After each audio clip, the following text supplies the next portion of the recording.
चला तर मंडळी, तुमचं स्वागत आहे मुलानीस किचन मध्ये। आज आपण बनवणार आहोत चिकन मसाला। पहिलं तर याला साफ करून स्वच्छ धुवून घ्यावे।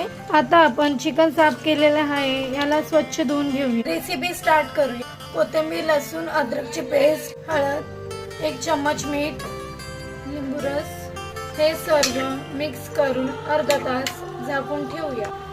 चला तर मग आता याला आपण 10-15 मिनिटं उकडून घेऊया।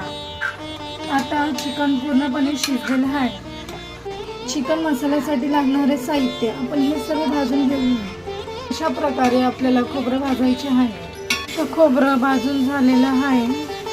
आता कांदाही आपल्याला तसाच भाजून घ्यायचा आहे। आता कांदा आपला लाल भाजून झालेला आहे।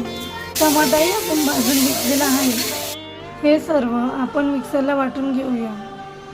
1 चम्मच तेल, आपण जो मिक्सरला वाटून घेतला मसाला तो टाकूया। मसाला चांगलं तेल सुटेपर्यंत आपण तळून घेऊया।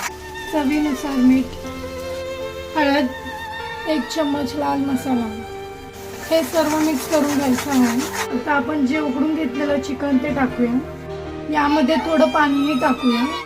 आता हे सर्व व्यवस्थित मिक्स करून घेऊया।